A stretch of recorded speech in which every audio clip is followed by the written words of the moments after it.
Ang sabi ng nagkomento tungkol sa Rolex, ang Rolex daw na sinauna kapag vintage ay walang serial number sa kaha. Yan ba ay totoo? Yan po ang ating pag-aaralan sa video natin ito. Lamang ang may alam.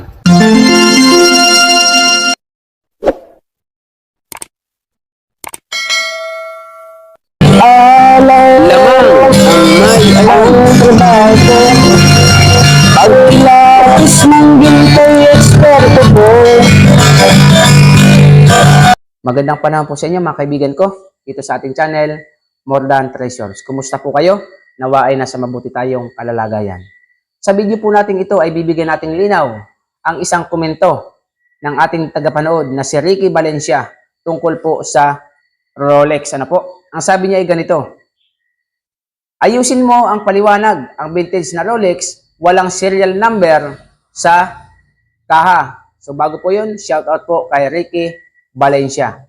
Ang sabi niya po dito sa Rolex, ang Rolex daw po na vintage ay wala daw pong serial number sa kaha. Totoo po ba yan? Sapagkat nasa loob lang ng movement ang serial number ng makina ng Rolex.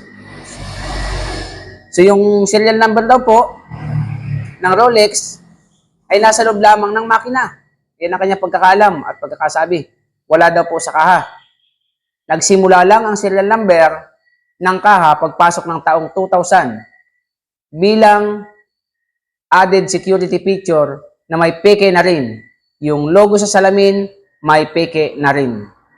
So yun daw pong logo sa salamin ay may peke na rin. Doon lang po siya tumama. Ano po, talagang maraming peke ang salamin. At ang serial number daw po sa kaha ng Rolex ay nagsimula lamang o ginawa noong year 2000. Malalaman mo lang ang Rolex kapag meron ka. So, ibig sabihin niya, malalaman mo lamang daw na original ang Rolex kung meron ka at lagi mong suot. Yan po ang kanyang pagkakasabi. Okay? So, lilinawin po natin. Ang sabi niya, ayusin mo ang pagpapaliwanag. Ang vintage na Rolex, walang serial number sa kaha. So, gusto ko pong sabihin sa inyong lahat, mga idol, mga ka-More Than Treasures.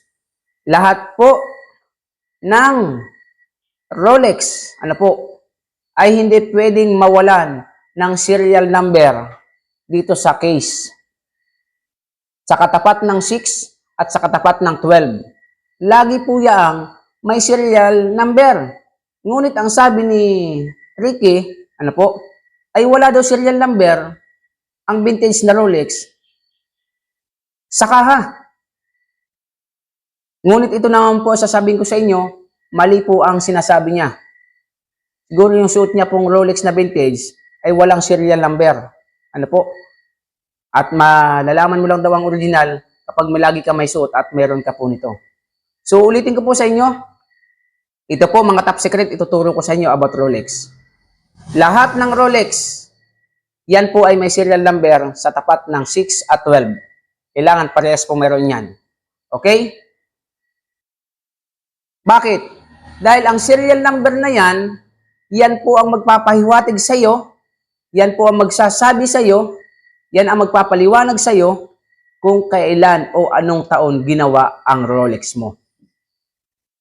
Kaya po lahat ng Rolex, every Rolex po, ay may mga serial number. Nagpapaliwanag kung kailan sila ginawa, kung anong model sila. Doon mo malalaman ang model ng Rolex sa kanilang serial number. Ang tanong, may ilang klase ba ng serial number ang Rolex? 4 hanggang 8 klase po.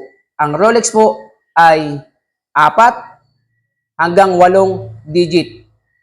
Okay po? Yung vintage niya na sinasabi, kung original po yun, yung vintage ni Ricky, may 4 digit po yun. Kasi ang mga vintage na Rolex, may 4 na serial number po sa gilid. Okay? Pinagmamalaki niya, lagi daw niya suot. At kapag ka daw lagi mo suot ang Rolex, dun mo lang malalaman. Siguro lagi niya suot yung Rolex niya, kaya alam niya, original yung Rolex na walang serial number. Daig pa po yan ng Rolex ng Quiapo. Kahit Quiapo lang, may serial number. Mabibili mo po sa kanto-kanto, sa Maynila. may serial number, di talo pa yung Rolex mo na vintage na sinasabi mo. Ang tawag po dyan ng ibang vlogger sa yung vintage na walang serial number, ang tawag po ng ibang vlogger dyan, ang tawag dyan ay super fake. So super fake po ang iyong Rolex, Idol Ricky Valencia. So kapag vintage po ang Rolex, 4 po ang serial number sa gilid, katapat ng 6 at saka 12. Yung iba naman ay meron din pong 6 digit, meron din pong 8 digit, yung mga bagong modelo na po ng Rolex. Ngunit uulitin ko po sa inyo, kapag wala pong serial number ang iyong Rolex, kahit gaano kaganda, kahit gaano kakinis, pag walang serial number sa case, fake, automatic, itapon mo na po yan. Kasi yan po ay peke. Benta mo lang sa bakal bote, pakilo mo. Kung marami, ay kikita ka. Pero kung iisang piraso lamang ang iyong Rolex, hindi mo po pagkakakitaan yan sa bakal bote, mabuti pa, itapon mo na lang yung Rolex mo. Pero kapag may serial number po ang iyong Rolex, kahit sabihin mong pangit ang hitsura niyan, yan po ay original. Hindi pa po tapos. May isa pa. Ito po, mga top secret, ituturo ko sa inyo. Kailangan, ang bawat serial number ng Rolex ay magkakatugma. Okay? May 3 bahagi o parte ng Rolex kung saan doon po nilalagay ang serial number. Number 1, una, sa takip. Okay? Wala po sa labas ng takip ha. Bubuksan niyo po ang Rolex. Pagbukas mo ng Rolex, yung loob ng takip, may nakasulat po dyan. 4 na digit or 8 digit. Basta kung ilan man ang nakasulat dyan, dyan po nakasulat ang serial number ng Rolex. Pangalawa, doon nga po sa case. Kung ano po yung nakasulat sa case, sa serial number ng case, kailangan yun din po ang nakasulat sa serial number ng takip.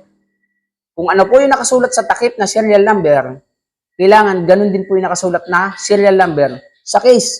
Kailangan sila po ay magtutugma. Hindi pwedeng hindi sila magtutugma.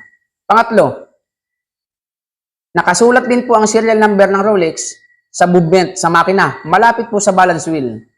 Kailangan po yung 3 yan, yung serial number sa case, yung serial number sa takip, yung serial number sa makina, kailangan po ay magkakaparehas. Pag yan po ay magkakatugma, magkakaparehas, number 1, yan po ay super original. Okay? Pero pag magkakaiba po yan po tinatawag ng mga vlogger na super fake. Ano po? Lalo na po kung iyong Rolex ay wala pong serial number dito. Ano po? Extra super fake ang tawag po dyan. So, ibig sabihin, si Ricky Valencia, paltan mo na po yung relo mo, paltan mo na Seiko, para po naman hindi ka po tumatagal na naninindigang ang Rolex mo ay original. So, nawa po sa ating video ay may natutunan po kayo na sa Rolex, maraming sikreto. Malalaman mo lang po yan kapag technician ka po ng Rolex. Ano po? Dahil kahit suot-suot mo ang Rolex mo o kahit may suot ka pang Rolex na original, kapag wala ka pong alam sa Rolex, hindi mo malalaman na original yan. So, kailangan marunong ka talaga tumingin ng Rolex at diyan po magagaling ang mga technician, buyer at buy and sell ng Rolex. Sa mga bagong dating, pakisusunod niyo po ating channel. Kung nagustuhan, pakihit niyo po notification bell, lagay niyo po ay on upang lagi kayong update sa ating mga bagong videos. At kung nagustuhan niyo nga, pakilike and share sa ating mga kaibigan. At kung may katanungan, comment po kayo sa ating comment section. Sa mga baguhan, maraming salamat sa inyong pagpasok. Huwag po kayong aalis dyan. Welcome na welcome po kayo sa bahay nating More Than Treasures. Sa mga datihan, shout out po sa inyong lahat, especially po kay Ricky Valencia. At least may natutunan ka, Ricky Valencia, hindi pa vintage ka, nagmamalaki ka pa, wala naman palang serial number ng Rolex mo, wala pong halaga yan. See you on my next video. God bless po. Lamang ang may alam. Pagkilapis ng ginto'y eksperto ko. Kung sa mga tatak, ikabisado ko, alam ko ang peke at totoo. Ako ay isang asalyan ng ginto. Alam ko ang tunay at totoo.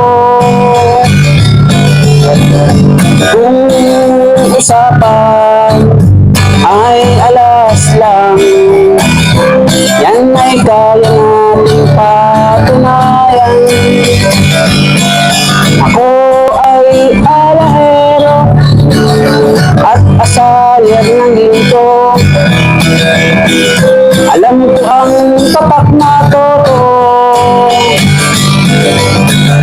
Walang maitatago sa usapan ay ginto.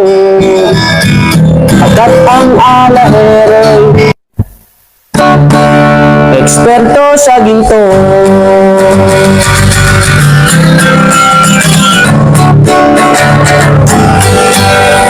Lamang ang may alam.